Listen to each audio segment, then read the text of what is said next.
क्षमा मांगो शिलानी काल संघ।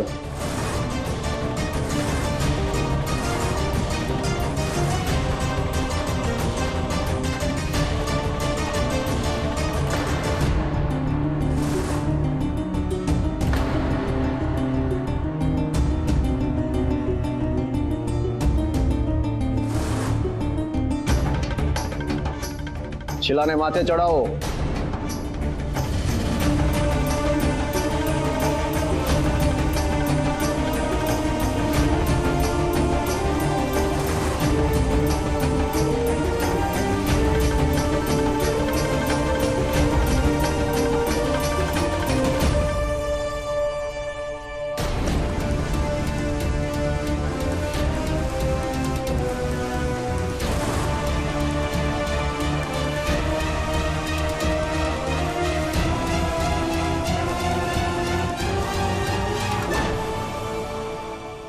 आओ હવે હવનકુંડ પાસે આવો। आओ बेटा બેસ।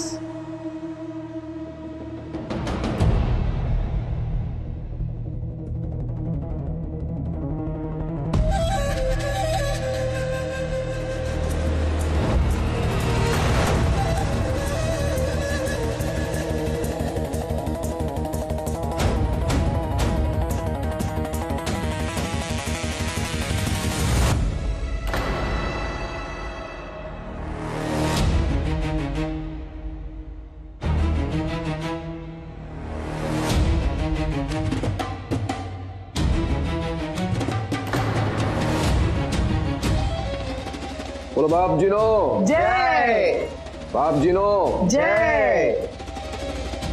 ગામધણી હવન વિશેષ શત્રુનાશ માટે કર્યો। કળસંગ અને ગંગાબાઈએ જે બાપજીના પાદુકા મંદિર સ્થાપનમાં વિઘ્નો નાખવાનો પ્રયત્ન કર્યા હતા એની પીડા એને મળી ચૂકી છે। હવે બાપજીનું મંદિર આ ગામમાં બનશે।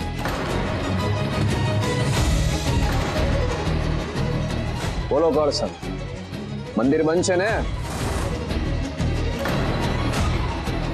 બોલો બોલો કળસંગ બાપજીનું પાદુકા મંદિર આ ગામમાં સ્થપાશે કે નહીં?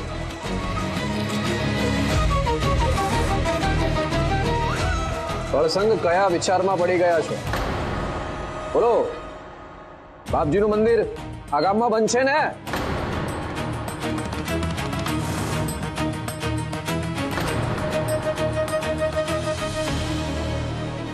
હા આ નહીં આખું વાક્ય બોલો। બાપજીનું પાદુકાનું મંદિર આ જ ગામમાં બનશે। ખૂબ સરસ। આ બાપુને શું થઈ ગયું? અચાનક કેમ આદિરાજની બુદ્ધિ વાતો માનવા લાગ્યા? ગામધણી અનિષ્ટ તત્વોનો નાશ થાય એ માટે તમારા કુંવર કળસંગે બાપજીની શિલાને માથા પર લઈને બાપજીના ક્રોધાગ્નિની પ્રદક્ષિણા કરી।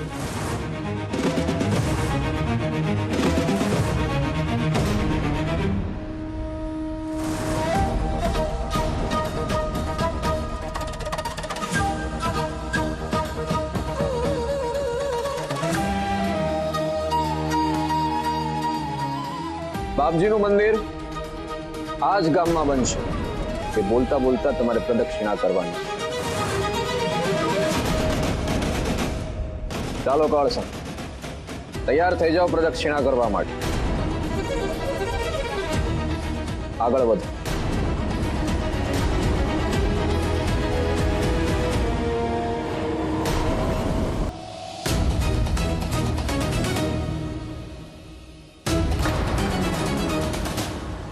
બાપજીનું પાદુકા મંદિર આ જ ગામમાં બનશે।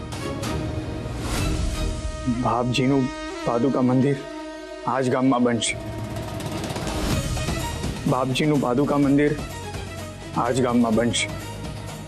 બાપજીનું પાદુકા મંદિર આ જ ગામમાં બનશે.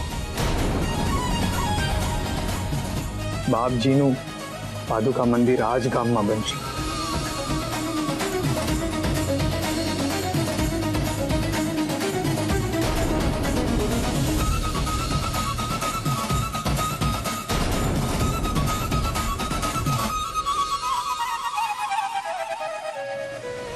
બોલો બાપજીનો જય બાપજીનો જય કામધણી, આ હવન સમાપ્ત થયો છે. હવે આ શિલાને કોઈ શુભ દિને આપણે બાપજીના શિલાન્યાસના સ્થાન પર સ્થાપિત કરીશું. કળસંગ ગંગાદેવી સાજા થઈ જાય એટલે મંદિરની પૂજા તમે સજોડે કરો એવી બાપજીની આજ્ઞા છે. માટે હમણાં આ શિલાને એના સ્થાન પર ફરી સ્થાપિત કરો. કરશો ને?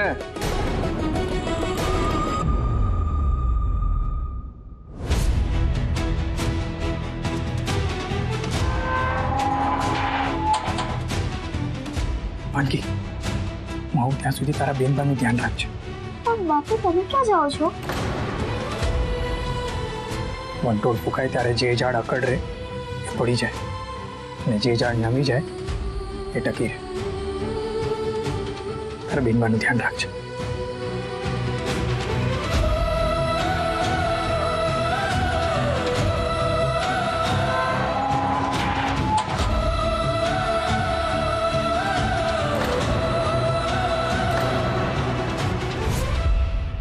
હા.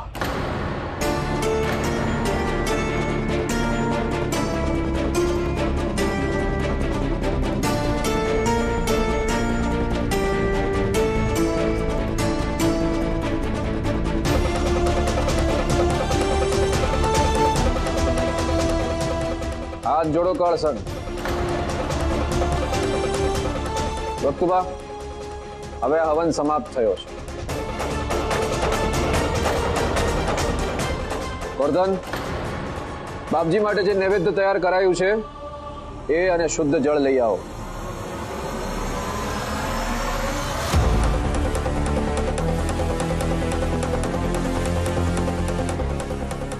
કળસંગા નૈવેદ્ય બાપજીને ધરાવવાનું છે.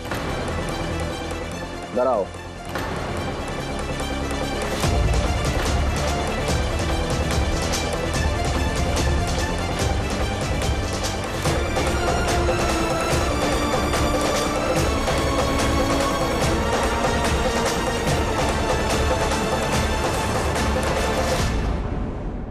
કળસંગ, બાપજીની ચરણરજ તમારા હાથમાં લો અને એને આ ભોજનમાં ભેળવી દો.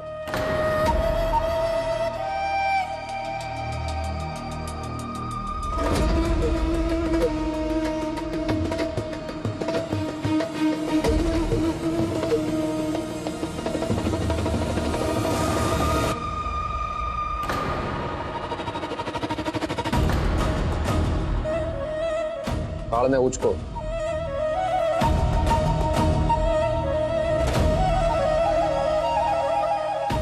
હવે આ ભોજન પ્રસાદ બની ગયો છે. જાઓ અને ગંગા દેવી પાસે લઈ જાઓ. બોલો બાપજીનો જય બાપજીનો જય બાપજીનો જય બાપજીનો જય બાપજીનો જય બાપજીનો જય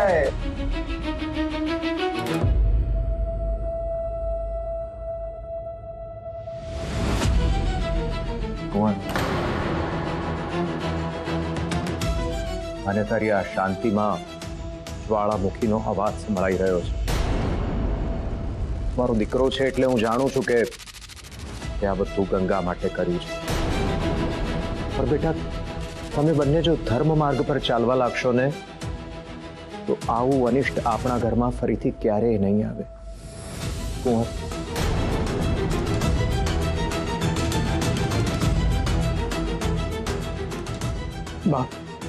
બાપુ, અમે હંમેશા ધર્મના માર્ગમાં ચાલતા આવ્યા છે અને હંમેશા ચાલતા રહીશું. પણ તમારા માટે જે ધર્મનો માર્ગ છે એ સાચો છે કે ખોટો એ સમજતા વાર લાગશે, અને ત્યાં સુધી આવી કપરી પરિસ્થિતિ આવ્યા જ કરશે. મને સમજાતું નથી કે આ બધું જે થઈ રહ્યું છે કે સાચું છે કે ખોટું. પણ મારામાં રહેલી શ્રદ્ધા મને આ બધું કરવા માટે પ્રેરિત નથી કરતી.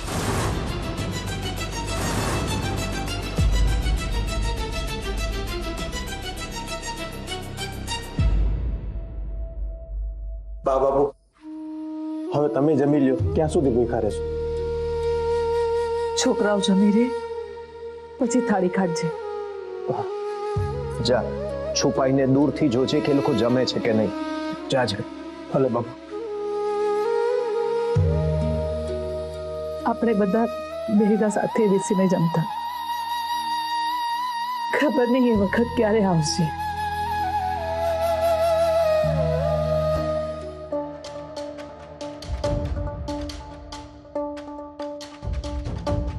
જાનકી, હવે તું જા.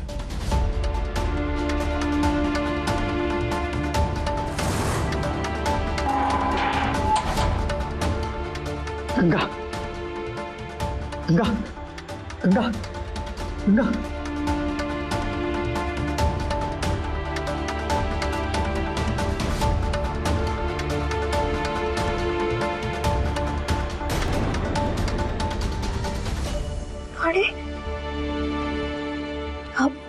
પાણી ક્યાંથી લાવ્યા? તરસથી તમે બેભાન થઈ ગયેલા એટલે થોડું પાણી પાયું. પાણી ક્યાંથી લાવ્યા તમે? મારો શ્વાસ અટકવા લાગેલો એટલે અમને થયું કે તમને કંઈ થઈ ના જાય એટલે પાનકીએ. પણ પાણી ક્યાંથી લાવ્યા તમે? ગંગા, મને તમારી જરૂર છે. આ પાણી પી લો. આ પાણી તમે ક્યાંથી લાવ્યા? પાણી મને કહેશો ક્યાંથી અને આ કેવી રીતે લાવ્યા પાણી તમે? ક્યાંથી લાવ્યા કાળસનજી મને કહો. કહો મને. મને કહો ક્યાંથી લાવ્યા છો?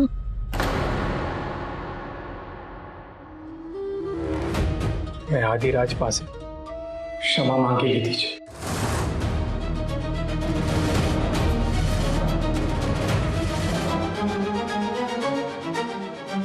મને ક્ષમા કરજો ગંગા, મને ક્ષમા કરજો.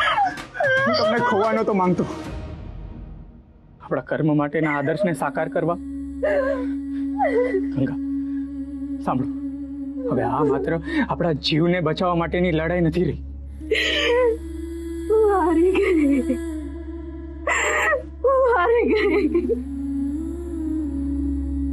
હું તમારી સૌથી મોટી શક્તિ બનવા માંગતી હતી પણ મારા કારણે મારા જીવ માટે તમને આદિરાજ સામે ક્ષમા માંગવી પડી. નિર્બળતાનું કારણ બની ગઈ. ગંગા, ગંગા, ગંગા, ગંગા. જે કળસન પહાડને નીચો નમાવી દેવાની ક્ષમતા ધરાવે છે, આજે મારા કારણે મારા જીવ માટે પેલા નંબી આદિરાજ સામે નમી ગયો. એના કરતા તો મને મરી જવા દીધી હોત તો સારું થાત. ગંગા, ગંગા, ગંગા, ગંગા, તમે આજે પણ મારી સૌથી મોટી શક્તિ છો. તમે હશો ને તો આ એક આદિરાજ તો શું આખા બ્રહ્માંડ સાથે લડી શકું છું. તમને ખબર છે, પાનકી ચૂપચાપ પાણી લાવેલ અને મેં ધાર્યું હોત તો તમને પાણી પીડાવી દીધું હોત.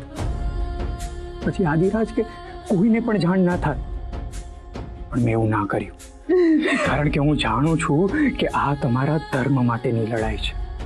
અને આ લડાઈને છળ કપટથી ના જીતી શકાય. અને આ લડાઈનો સાચો અર્થ ત્યારે જ થશે જ્યારે આ લડાઈમાં તમે હો. એ આદિરાજ સામે માથું નમાવ્યું એમાં આજે સિદ્ધ થઈ ગયું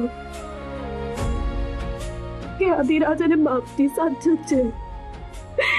આપણે ખોટા છીએ. એ કપટી આદિરાજ અને બાપજીનો દમ સાચો અને આપણી ભક્તિ ખોટી. ના ગંગા, હવે કયા મોઢે કહેશું આપણે કે આદિરાજ અને બાપજી ખોટા છે? કયા મોઢે કહેશું? ગંગા, આખું ગામ ભલે એ આદિરાજ અને બાપજીની સાથે ઊભો હોય, એક વ્યક્તિને પણ સત્ય સમજાશે ને તો આપણી લડાઈની જીત થશે. પરંપરાને તોડી ના શકાય, એને બદલાવી પડે. અને જો કંઈ બદલવું હોય તો એને બદલાતા સમય લાગે. પણ કરસંગજી, તમે આજે મારા જીવ માટે મારા કારણે પેલા દંભી આદિરાજ સામે માથું નમાવ્યું, એ વાત મને અંદરો અંદર કોઈ ખાય છે. ગંગા, ગંગા, આપણે માત્ર સાચા ધર્મને બચાવવાની છલાંગ માટે 2 પગલા પાછળ લીધા છે. અને બાપુએ જ કહ્યું હતું ને કે ક્ષમા માંગવાથી કોઈ નાનું નથી થઈ જતું. ક્ષમા વીરસ્ય ભૂષણ. સિદ્ધ વ્યક્તિ પાસે ક્ષમા માંગો તો એ ક્ષમા આભૂષણ બને. આ તો અપમાન છે, તમારું અપમાન છે, એ દરેક વ્યક્તિનું અપમાન છે જેણે અન્યાય સામે અવાજ ઉઠાવ્યો. એ બધાનું અપમાન છે. અન્યાય, અપમાન અને તિરસ્કાર એ દરેક સંત માટેના પહેલા પગથિયા જેવા હોય છે. તમે તો જાણો જ છો કે પર્વત સર કરવો શરૂઆતમાં અઘરો હોય, પછી એની આદત પડી જાય. તો શું તમે આ અધર્મના ઉન્નત પર્વતને કચડી નાખવામાં મારો સાથ આપશો?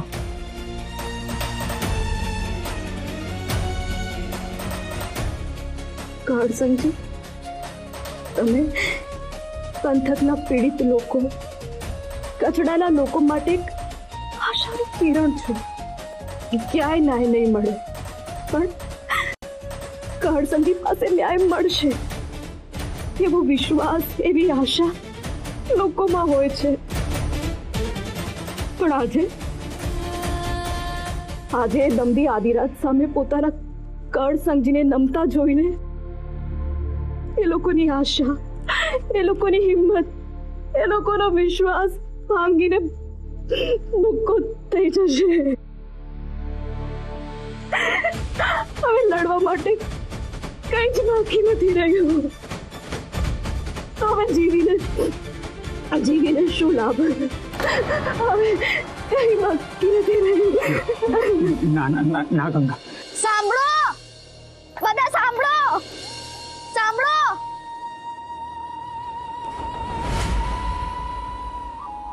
તમને બધાને શરમ આવે છે કે નહીં? અહીંયા શાંતિથી મીઠાઈ મેવા ખાઈ રહ્યા છો અને ત્યાં કાળ કોઠડીમાં તમારા બધાના ઘરસંગ બાપુ અને ગંગાબેનબા તમારા લોકોના વિચાર કરીને ભૂખ્યા મરી રહ્યા છે. તમે બધા ભૂલી ગયા ગઢ બાપુએ તમારા બધાના સંકટ દૂર કર્યા હતા. તમે બધા ભૂલી ગયા તમારો ઉપર થતા અત્યાચાર માટે ઘરસંગ બાપુ દિવસ રાત એ પ્રતાપસિંહના સૈનિકો સાથે લડતા હતા. હા, પણ તમને તો શાંતિ જ છે ને? બાપજીના મંદિર માટે તમારે લોકોના ઘર ક્યાં તૂટવાના જ છે. પણ આજે નહીં તો કાલે તમારો એ વાર આવશે અને એ ઘડીએ તમને બચાવનાર બીજું કોઈ નહીં હોય. કેમ કે તમારા રક્ષક તો કાળ કોટડીમાં પૂરેલા છે ને, અને તમે તો ભક્ષકને ભરોસે જીવો છો.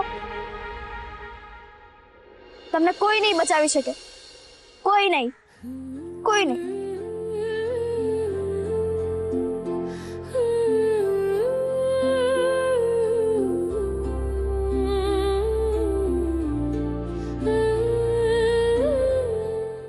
ગંગા, તમે હારી જશો તો મારું શું થશે? ગંગા, તમે ગંગા દેવી છો. ગંગા દેવી જેમના ભજનને કારણે નદી રસ્તો કરી આપે છે, ઝેરીલો નાગ આવીને દેખા દઈ જાય છે, તકતા અંગારા હિમાલયના બરફની જેમ શીતળ થઈ જાય છે. આ લોકથી માયાવી લોક સુધી દીવાના જ્યોતથી વાત થાય છે. એ ગંગા હારી ના શકે. એ ગંગાની હાર શક્ય જ નથી. ગંગા સાંભળ, એ લોકો માત્ર ડરેલા છે એટલે આવા ઘેટાના ટોળાની જેમ અધર્મની શરણને લઈને બેઠા છે. પણ જેવી એ લોકોમાં શક્તિ આવી જશે ને ત્યારે એ ટોળું મહાશક્તિશાળી હાથીના ટોળા જેવું થઈ જશે. આપણે બસ એમને એમની સાચી શક્તિ અને સાચો ધર્મ દેખાડવાનો છે, અને એ માત્ર ને માત્ર તમે જ કરી શકો છો.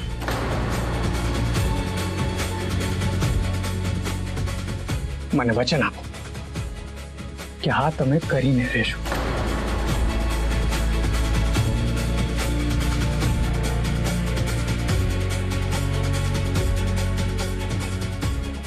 થશે ને? તમે સ્વસ્થ હશો તો બધું જ થશે.